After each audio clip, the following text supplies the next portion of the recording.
Hey folks, it's Andrew from Gemba Red, and today we're going to be talking about the differences between 940 nanometer LEDs versus sunlight.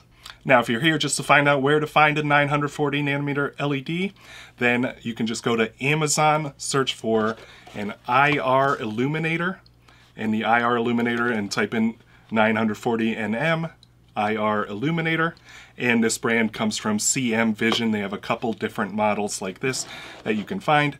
If you really can't find these, there's some flashlights that you can use that have 940 nanometer LEDs, or you could check eBay or check Alibaba. There's a lot of manufacturers that can find this. This is a very common wavelength for security cameras, so it should be pretty easy to find. Even if you have to go to Alibaba and ask for a custom unit with these wavelengths, they should be able to do it no problem. You shouldn't have to worry about if they get it right or wrong, because they have stockpiles of this wavelength, and I don't plan on selling anything with this wavelength for my products currently. I don't think just one study is going to sway me to start stocking this wavelength, and we'll talk about that science in a little bit. So the reason why you're here and you're looking for 940 nanometer LEDs is probably because you saw the MedCram video that went over a randomized controlled trial that used 940 nanometer LEDs, but then that MedCram video only spent about 15 minutes covering that great research. It's an amazing result, but then they kind of connected all these dots. He introduced it that it was going to be connecting dots, which is a big red flag. He's going to be connecting all these dots to lead you to saying, oh, you can use sunlight as a stand-in. You don't have to buy, fancy LEDs. You can use sunlight, which generally I'm all about getting sunlight. Sunlight's great. It's got all these wavelengths. It's got all the spectrums that we need for good health. It's like a multivitamin. But there's a lot of photobiomodulation principles that he seemed to be missing out on when he was recommending sunlight as a stand-in for infrared light. There's a lot of assumptions, a lot of logical kind of fallacies that you could be using to trick yourself that you can get the same exact result with sunlight and with our IR light. And even if you can get the similar result, you might want to reconsider how you dose it properly. How long is your exposure time? So most of the questions in the comments for that MedCram video were asking, where do they get that specific 940 nanometer LED? And then the reply is usually, oh, just go get sunlight.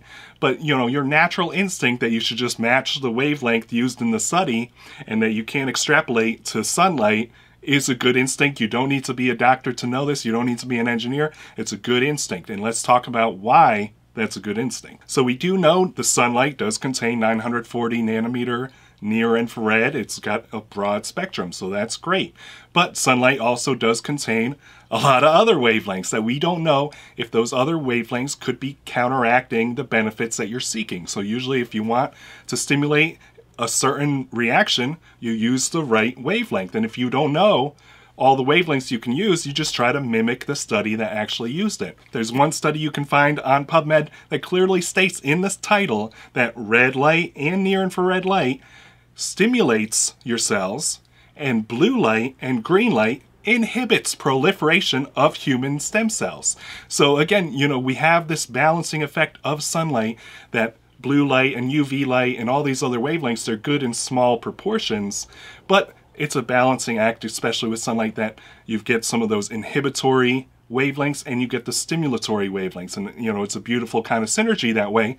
But if you want to get just one reaction, then you search for the right wavelength. And so there's even another study that the MedCram guy is assuming the whole range of near infrared is beneficial from about 780 to 1400. That's kind of the classical range for near infrared determined by the physics, but it's not really about the biology. It's about just kind of a physics range for IRA. There's another study that tells us that certain wavelengths of near infrared are inhibitory, that they specifically call out 750 and 950 as inhibitory wavelengths. So even it's a false assumption to assume that all of the near-infrared wavelengths are beneficial or they don't counteract what you're trying to do. And you could be off by 10 nanometers and you could be getting the wrong response.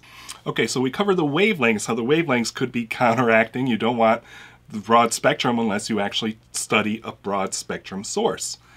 Now let's talk about the intensity. That's the brightness of the light, except a lot of times especially with near infrared, the intensity is invisible. You know, there's no brightness, there's no color. You know, if you get one of these, you're not going to see anything visibly. So the intensity, that's the optical power output. And again, the study does mention that they use 2.9 milliwatts per centimeter squared of intensity with this vest. But the MedCram guy, then he takes that, he says, okay, we've got some 940 near infrared in sunlight, and we're going to open it up to the whole range of near infrared, which again is another problem.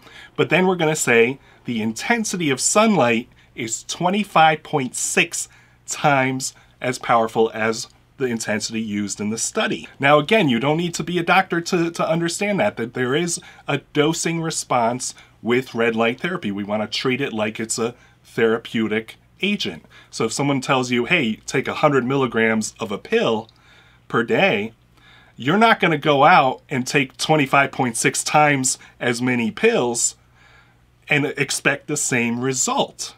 So that could be a big problem. You could overdose. That's what's called the biphasic dose response for red light therapy. But again, it's true for most medicine. It's also called the Arnold-Schultz law because he came up with it for pharmaceuticals, that you want a certain amount of dose to get the right response, and too much dose causes inhibitory responses or overdose or bad problems. So you can't just look at two things, you know, a near-infrared LED that's very low power. It actually verifies a lot of what I've been saying for years. They only use 2.9 milliwatts per centimeter squared. That's relatively low. A lot of people would say, oh, you can't get any effect from that. But it did, so we need to reconcile with that, and we'll talk about that a little bit more. But then you've got sunlight he says is 25.6 times the intensity, and he's just talking about the near-infrared range. He's cutting off the far infrared, and he's cutting off some of the visible wavelengths too. So that's a lot more intensity. You can get an inhibitory response from overdosing the time and the intensity. Usually you multiply time times intensity. That gives you your joules. That's your energy for your dose. So we've got two big problems. We've got one with the wrong wavelengths that could be inhibitory or it could be working against us. We don't know. We haven't tested a broad spectrum source. And number two is too much intensity, and he's recommending people to get 15 minutes of sunlight, and that's going to match the amount of exposure that they use for the infrared LED trial. So he's saying the same exposure time, but he does know he's got 25.6 times more intensity, so you could be overdosing. But he's still recommending 15 minutes of sunlight exposure, so that could be a big problem with the inhibitory response. So what realistically we might want to do, if you understand the math of photobiomodulation, it's called the Bunsen-Roscoe law of reciprocity. That means if you can have a high intensity thing but reduce your exposure time, that should be pretty much equivalent to a low intensity thing for longer periods of time. And this is a great way for high intensity panels to market their products, to say, oh, you'll save so much time if you get my high intensity thing. But we know that exposure time itself is an important part of the dose, that you cannot mathematically correlate high intensity, low time versus low intensity, high time. It doesn't work out. It's been very clear in the studies that you need a certain amount of exposure time to get the response, to get the benefits that you want. And this is made clear in one study called the biphasic dose response in low-level light therapy. Like I said, you don't want too much exposure time, but they also go into the dose rate response, that you can't just sacrifice time as a mathematical calculation of your energy. So let's read this.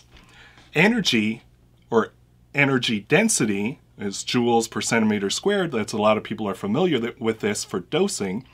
Is often used as an important descriptor of LLLT dose. That's now it's called photobiomodulation. But this negates the fact that energy has two components, power and time. So they give you the equation I just talked about. It has been demonstrated that there's not necessarily reciprocity between them. In other words, if the power is doubled and the time is halved, then the same energy is delivered, but a different biological response is often observed. That's a very important revelation that a lot of people are overlooking, that you can't just get this high intensity red light therapy device or panel or sunlight and say, oh, it's 5 times more than our competitors, it's 150 milliwatts, which they don't even deliver anyway, and they lie to you about it. But then they say, oh, use lower times because you can mathematically work out the joules, your dose, but that's not your dose. They say the time is your dose. So if you want 15 minutes of photobiomodulation, you better match that with your device. And using a high intensity panel will actually give you less benefits because they're going to encourage you to do less time, or you get less benefits because it is too much intensity. It'll overheat your skin or it'll cause biphasic dose response. So there's no point of all these high intensity panels. That's just for marketing. And it's been literally called out in some of the photobiomodulation textbooks. So let's finish this. So it is in our view that LLLT is best described as two separate sets of parameters. The medicine, which is the irradiation or the intensity, and the dose, which they say is the time. It's not energy. It's not a mathematical calculation. It's time. So you need, if you need 15 minutes of exposure, you should match that 15 minutes of exposure. So now I'm thinking maybe the MedCram guy knew what he was talking about all along. Because if we divide 15 minutes of exposure by 25.6, if we divide that, we get like 35 seconds of exposure. So according to the math of the reciprocity equation, 35 seconds of sunlight exposure would equal the results in this study, which of course is absurd. So we don't want to do that. And hopefully a lot of people, when they buy these high intensity red light therapy panels that say we're the highest intensity in the market, if you do these dosing calculations, you're going to be spending 20 seconds, 30 seconds, a minute to match the dose when you're not even thinking about getting the right exposure time. So then the last thing we can observe is that the vest, this 940 nanometer vest that was custom made, it's not a product you can buy on the market. That's why it's so hard for people to try to find this. This vest was used very close to the skin. It was pretty much resting on the skin. And this is what I've been talking about for a long time, is that using devices as close as you can to the skin, because your skin naturally reflects a lot of light. We evolved under sunlight, and we need a certain amount of protection. So not all of it penetrates, like people say, oh, red and near infrared light penetrates your skin, but it's not fully transparent. We would die if we get 100% of sunlight absorbing into our skin. So a very large percentage actually reflects off the skin. You can see that if you shine a red light on you, a lot of it's reflecting off the skin. So a lot of studies use devices very close to the skin. A lot of times they use skin contact, and the skin contact is what ensures that you get the absorption of the wavelengths. If any of the light reflects off you, maybe there's reflectors on the inside that helps trap all that light in. So again, we have panels that tell you, oh, be 6 inches away or whatever to be away from the high EMFs that they emit, but then they forget about the skin reflection losses. And with sunlight, you obviously have skin reflection losses, so you can't always correlate. Even if you can match the wavelengths and the dose, you have to think about skin contact as well. So we have 4 major issues with trying to connect the dots from 940 nanometer LEDs to sunlight. We could have the wrong wavelengths that could be working against us. We could be having too much intensity and dose that could cause an inhibitory response as well. We need to understand how much exposure time in the sun equates to this. So do we do 15 minutes? Do we do somewhere in between? We don't know. We have to measure it. We have to do studies that actually use sunlight. You can't correlate these things. And the 4th thing is that we need to, probably use skin contact devices, or again, at least reconcile the differences between skin contact and non-contact where you have reflection losses. So you can see I get a lot of red flags when people say they're connecting the dots, especially when they're not understanding these nuances of red light therapy, of photobiomodulation science, and how do we reconcile all these things? I love sunlight. I always encourage getting it, but if you're trying to correlate a trial that uses a specific wavelength and a very specific device to sunlight, you could end up anywhere. You can connect dots and go nowhere. And there's a lot of assumptions, a lot of things that we don't know yet about how to correlate different devices and different things, and broad spectrum versus narrow spectrum, and we have to stick to the science. If we just want to report on one good study that did a good job with 940 nanometer LEDs, that's it. You don't need to connect a lot of dots to sunlight or other devices or incandescent bulbs or whatever. You can just leave, it's a good study. There we go. So if you're really looking for a 940 nanometer LED, my company doesn't sell them, or we don't make devices that use that wavelength. It's not a very popular wavelength in the photobiomodulation studies. It tends to have a little bit more water absorption, so you get less penetration. And that's a good point. Even with this study, they only use 2.9 milliwatts per centimeter squared. They use this 940 wavelength, which would have a little bit more water absorption. It's not terrible. It'll still get some penetration. But at that intensity and at that kind of device that they're probably not pressing it, you know, to get that real skin contact to press it into the skin, you're not getting direct penetration into the lungs or into the guts. The study itself mentions multiple times that the disease that they're trying to treat has systemic inflammation problems. And then they're using this treatment as a systemic therapy to help reduce the body-wide inflammation. So it's not about directly reaching the lungs or whatever.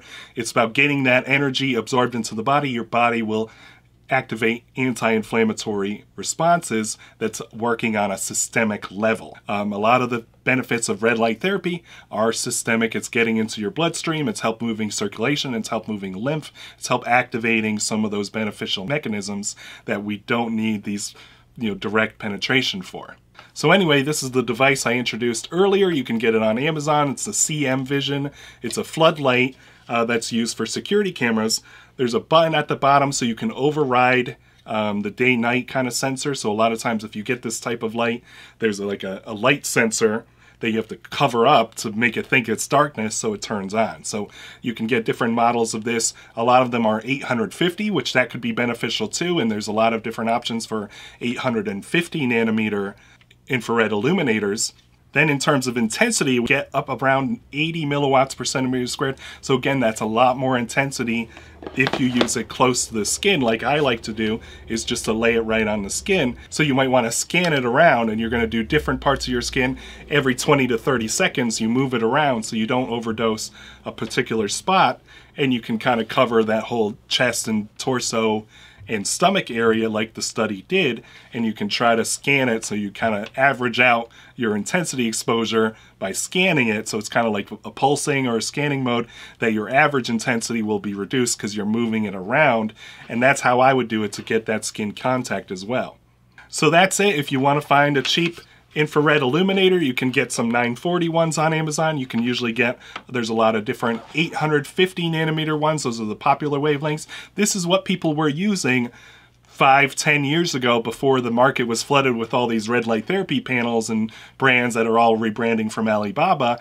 People were finding DIY ways to do red light therapy with infrared illuminators and with grow lights, and this was an old way of doing it that a lot of people have forgotten about. Even Dr. Hamblin even talked about using an infrared 850 illuminator on his forehead one time in an interview. But the reason why you don't see a lot of red light panel companies selling this near infrared wavelength is, like I said, there's not a lot of science behind it. You start to get a little bit more water absorption, so you lack that penetration. And, you know, I don't think there's any incentive just for one small study to start producing a device like this. You can get them for cheap on Amazon if you want to get something like this just to try out for yourself. So hopefully that helped. Thanks for tuning in.